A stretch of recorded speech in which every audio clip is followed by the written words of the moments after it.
Welcome to part 7 of My PID Journey series. This time round I'll be digging further into the claims of Dr John Coleman. Viewers of the channel will know that the topic of Dr John Coleman was introduced in the first episode of this Unpicked series of presentations, where Coleman's claim about being the first to disclose the Club of Rome and identifying it as the Committee of 300 proved to be untrue. I was thinking of calling this presentation Dr. John Gets It Wrong Again. But more specifically, this presentation is about Dr. John Coleman's claim involving the Tavistock Institute on Human Relations, the word teenagers, among others, and the Beatles. In case this is all new to you, British conspiracy theorist John Coleman's 1991 book, Conspirators Hierarchy, the story of the Committee of 300, quietly became one of the most important books in the modern conspiracy theory library. English conspiracy theorist David Icke frequently referenced the committee in his work, and it became a touchstone for American conspiracy theorist Alex Jones as well.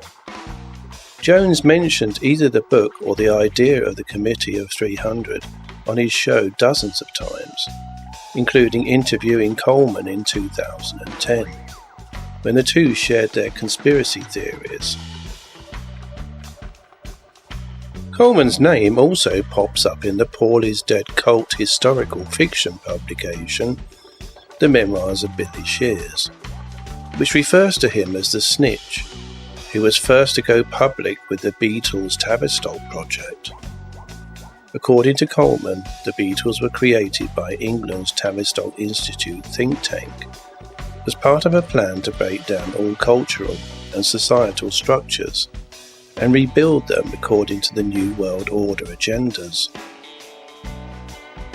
It was as a result of My PID Journey and reading the Memoirs of Billy Shears that I came to read Coleman's book, Conspirators Hierarchy, the Committee of 300, although I knew the name Tavistock from childhood. Others may have discovered Tavistock from reading Daniel Esterlin's book, or by watching YouTube or reading posts on Facebook PID groups, where due to constant repetition, the word Tavistock has become synonymous with the Committee of 300, the New World Order, and last but not least, the Beatles. Although Coleman claims to have started out in British intelligence, his Committee of 300 book centres around what he says is a secret upper-level parallel government that controls the United States, including the President, no matter who it is. That secret parallel government, according to Coleman, is a Committee of 300. Now, I could have sworn it was Ronald Reagan who made America great again, back in the 1980s, with his Reaganomics, and with a bit of help from his friend Margaret Thatcher, the pair ushered in globalization. Thatcher failed to put the great back into Great Britain, but did put millions of people out of work. Making America great again and putting the great back into Great Britain are all just hackneyed words that are losing their meaning through overuse.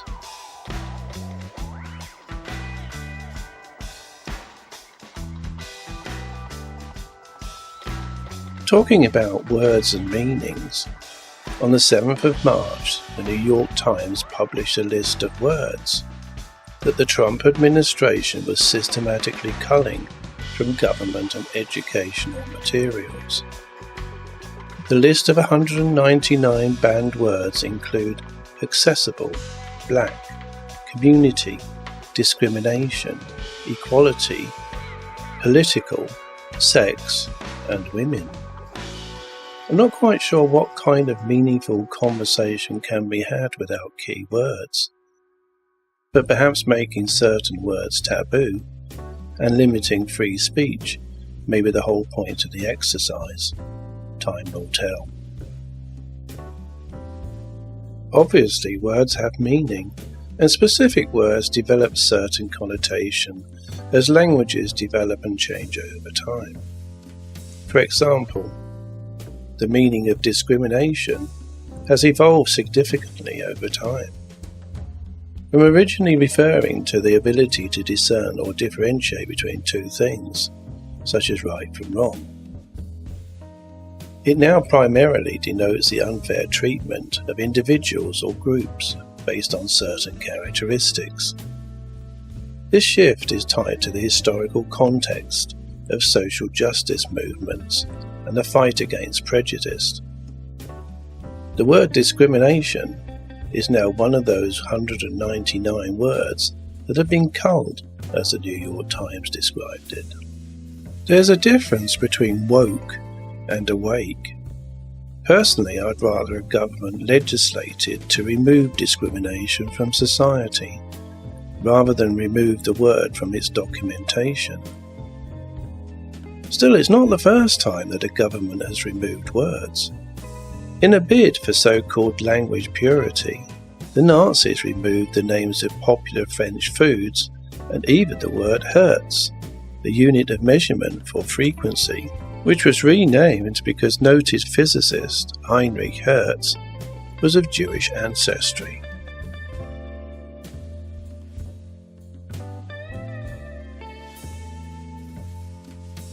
Dr John Coleman claimed new words and phrases were prepared by the Tavistock Institute and were introduced to America along with the Beatles, in particular the word teenagers. In his Committee of 300, Coleman wrote, "Incidentally, the word teenagers was never used until just before the Beatles arrived on the scene, courtesy of the Tavistock Institute for Human Relations." I'm assuming Coleman is referring to the Beatles arriving in America in 1964 in this bizarre statement. Let's take a look at a screenshot of what Coleman is saying on page 57 in his Conspirators Hierarchy, the story of the Committee of 300, and put that bizarre statement into context. The phenomenon of the Beatles was not a spontaneous rebellion by youth against the old social system. Instead, it was a carefully crafted plot to introduce by a conspiratorial body, which could not be identified, a highly destructive and divisive element into a large population group targeted for change against its will. New words and new phrases prepared by Tavistock were introduced to America along with the Beatles. Words such as rock in relation to music sounds, teenager, cool, discovered, and pop music were a lexicon of disguised code words, signifying the acceptance of drugs, and arrived with and accompanied the Beatles wherever they went to be discovered by teenagers. Incidentally, the word teenagers was never used until just before the Beatles arrived on the scene, courtesy of the Tavistock Institute for Human Relations. Well, Dr. John Coleman is making some extraordinary claims on page 57. Let's see if we can break that down a bit. The phenomenon of the Beatles was not a spontaneous rebellion by youth against the old social system. Well, no, it wasn't spontaneous. The Beatles were a rock and roll revivalist act who started out playing covers of rock and roll and rockabilly songs recorded by American artists of the 50s, and went on to cover early 60s R&B songs originally recorded by black American artists, as demonstrated by the Beatles' first 3 UK albums.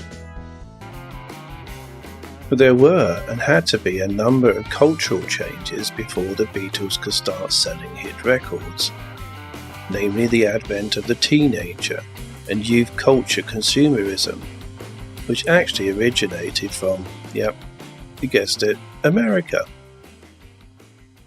When it comes to rock and roll, much is owed to Elvis Presley. and his appropriation of American black music, referred to as devil's music by conservative Christians. "That's all right, Mama," as Arthur Big Boy Cruddart's song goes. Yet despite his copying and profiteering from black originators, no one suggests that Elvis Presley might have gone down to those crossroads one night like the famous bluesman Robert Johnson. Coleman goes on to claim that instead it was a carefully crafted plot to introduce by a conspiratorial body which could not be identified a highly destructive and divisive element into a large population group targeted for change against its will. According to Coleman, new words and new phrases prepared by Tavistock were introduced to America along with the Beatles. Words such as rock in relation to music sounds, teenager, cool, discovered and pop music were a lexicon of disguised code words, signifying the acceptance of drugs, and arrived with and accompanied the Beatles wherever they went, to be discovered by teenagers. Coleman concludes with, incidentally, the word teenagers was never used until just before the Beatles arrived on the scene, courtesy of the Tavistock Institute for Human Relations.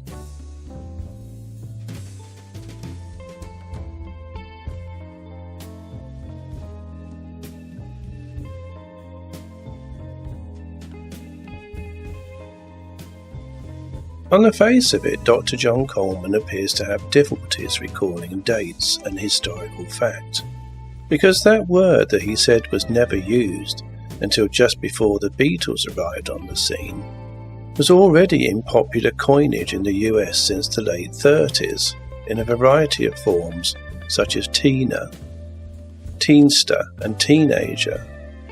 This was a response to demographics, the baby boomers of the 1920s reaching adolescence, as well as developments in American youth culture. American influence was given added weight by the mass influx of GIs on English soil during World War II from 1942 onwards. Images of war-starved young Britons bowled over by American culture became familiar, as those who disapproved put it at the time, the Yanks are overpaid, oversexed and over here, which would often be accompanied by the jealous, spiteful and judgmental remark, "One good Yank and they're off," referring to the underwear belonging to those British girls who took a fancy to American servicemen stationed in England. The teenager was the visible spearhead of the new American-style consumerism that began to pervade British life in the late 1950s.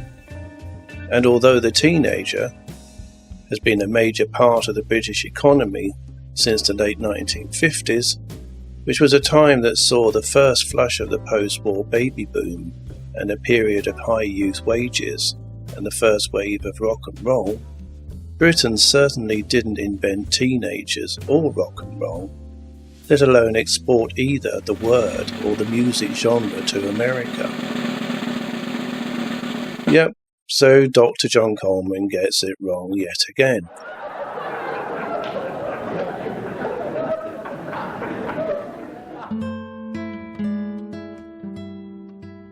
At the end of 2024, my family and I attended a Christmas concert to watch my 13-year-old grandson sing with a community choir who was performing at the local Baptist church.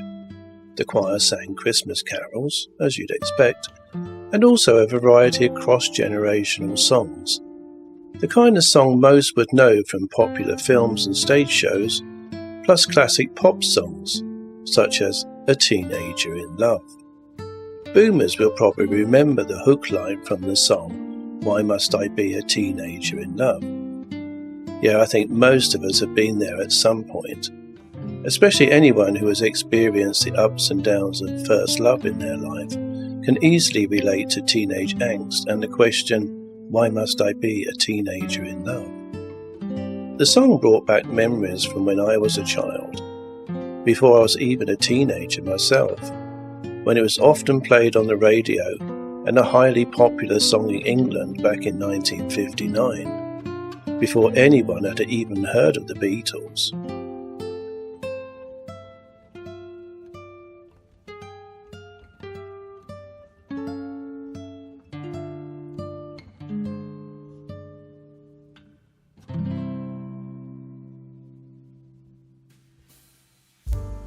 A Teenager in Love was written by songwriters Doc Pomus and Mort Schumann, both of whom were sons of Jewish immigrants to New York. It was originally recorded by Dion and the Belmonts and released in March 1959. The song appeared on their album Presenting Dion and the Belmonts in 1959 and reached number 5 on the Billboard pop charts. A Teenager in Love was also covered by different artists in 1959, when 2 different versions of the song charted simultaneously in the UK. The other 2 versions being by Marty Wilde, which reached the number 2 position in the British singles charts, and a second version by Craig Douglas, which reached number 13. Coincidentally, in October 1962, Craig Douglas was a late replacement for Marty Wilde. At the Liverpool Empire Theatre, a relatively unknown Liverpool band called the Beatles backed him. They had just recorded a single called Love Me Do. Just at the same time when Marty Wilde and Craig Douglas both had hit songs with the word teenager in the title.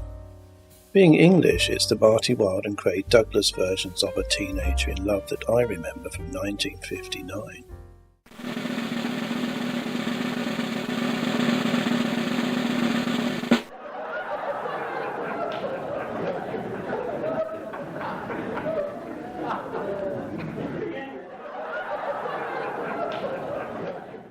I think most sensible people, if they didn't already, would have realised by now that Dr John Coleman's claim that the words teenager and teenagers being prepared by the Tavistock Institute and introduced to America by the Beatles is utter nonsense.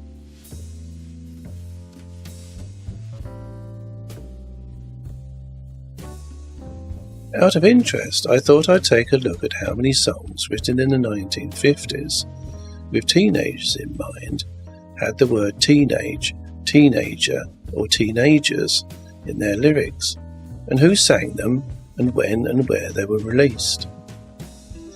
Yes, I know I'm being a bit of an anorak and perhaps even a bit pedantic, but for completion, here's what I found. First up, and starting in 1957 with a song called A Teenager's Romance, we have Ricky Nelson. The song reached number 2 on the Billboard Top 100 in 1957 and was ranked number 25 on Billboard magazine's Top 50 Songs of that year. Also in 1957 we have Teenage Crush, performed by Tommy Sands. It reached number 2 on the US pop chart and number 10 on the US R&B chart in 1957. The song ranked number 33 on Billboard's year-end Top 50 Singles of 1957 also. Next up we have a country music flavoured song with Johnny Cash, who sung Ballad of a Teenage Queen, a song that reached number 1 on the American country charts in 1958. In 1960, Dion was back on his own, minus the Belmonts, singing about Lonely Teenager. Dion embarked on a solo career and was considered one of the most prominent rock and roll performers of the pre-British invasion era in America. He also happens to have sung one song as Dion and the Belmonts called A Teenager in Love, and a second song as Dion called Lonely Teenager.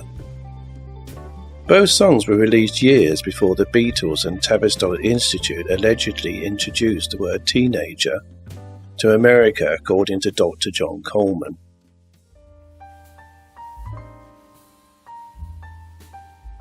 In 1954, Frankie Lyman was 12 years old when he joined the group that eventually would become known as the Teenagers. He helped his fellow group members Santiago and Merchant rewrite a song they had composed to create Why Do Fools Fall in Love? Released on January the 10th, 1956, Why Do Fools Fall in Love became the Teenagers' first and biggest hit when it reached number 1 on the R&B chart, number 6 on Billboard's pop single chart, and number 1 on the UK singles chart in July that year. Now imagine how many times the word teenagers must have been said and written when it came to that song being announced on radio, on TV, to concert audiences, in print in the press, and on concert posters. In March 1957, the Teenagers played the first of their dates in the city that would spawn the Beatles, when they appeared at the Liverpool Empire.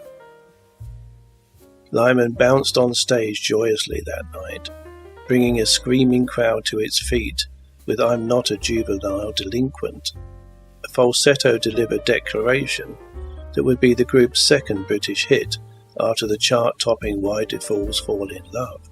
After performing in Liverpool, the group moved on to Birmingham, then settled down for a 2-week stay at the London Palladium.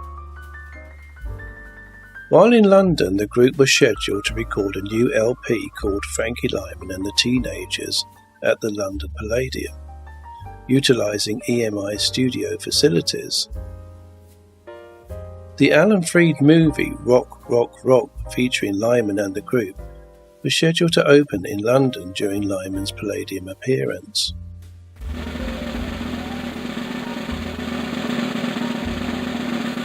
Remember what Dr John Coleman was saying about the word rock?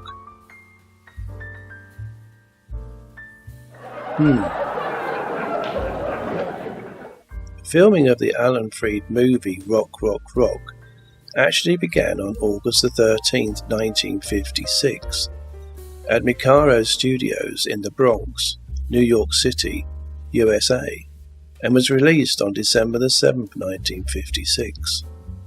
The film was distributed by Distributors Corporation of America 8 years before the Beatles landed on America's shores. The Teenagers gained kudos by performing before Princess Margaret in the Queen's chambers. So that means England's royal princess had heard the word teenagers before she heard of the Beatles or met the Fab Four. The Teenagers continued their 1957 UK tour with variety theatre dates for a month, with stays at the Manchester Palace and Glasgow Empire, before they headed out on a lengthy tour of one-night stands. But cracks were appearing, and by late 1957, British chart success was over for Frankie Lyman. He was left with short-lived deals in the US, a complicated marital life, and a heroin addiction that would kill him. He was found dead on his grandmother's bathroom floor on February the 27th, 1968, aged just 26.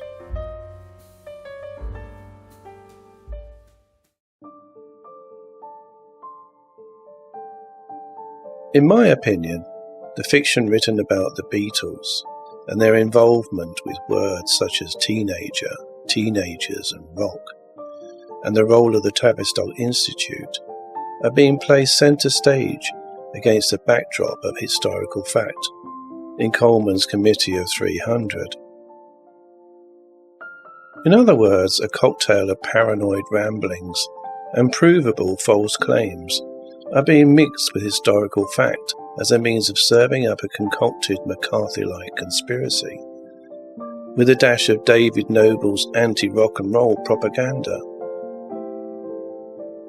the so-called devil's music.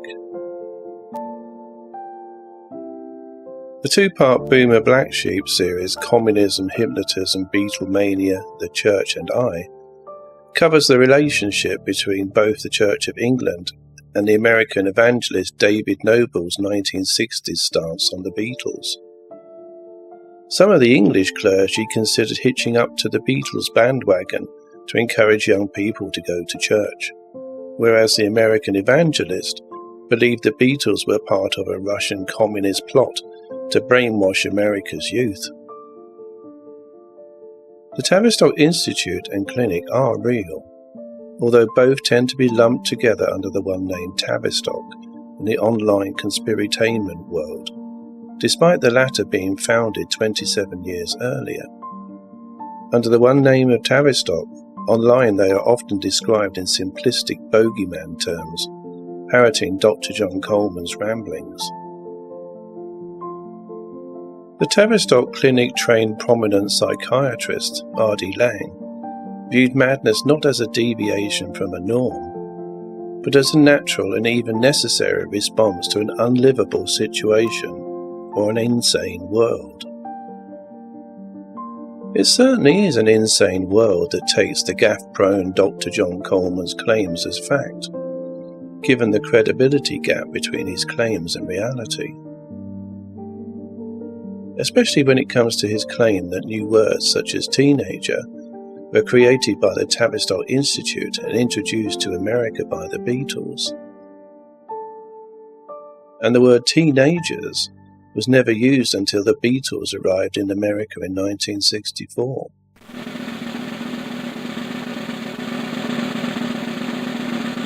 Or Coleman's claim that the word rock, among others, were disguised code words signifying the acceptance of drugs that arrived with and accompanied the Beatles wherever they went,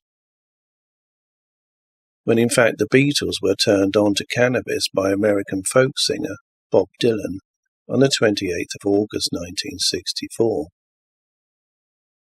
What motivated Dr. John Coleman to write such verifiable nonsense about Tavistock and the Beatles, I'll leave you to decide. But without a doubt his disinformation has taken on a life of its own in the conspiracy theorist and alleged controlled opposition landscape, and includes a significant section of the Paul is dead subculture, but not all of it. So there we have it, two books which contain verifiable fiction and false claims, yet both have gained traction among the so-called critical thinking conspiracy theorists. It doesn't matter how often a lie is repeated, it doesn't make it true. It's just the illusion of truth.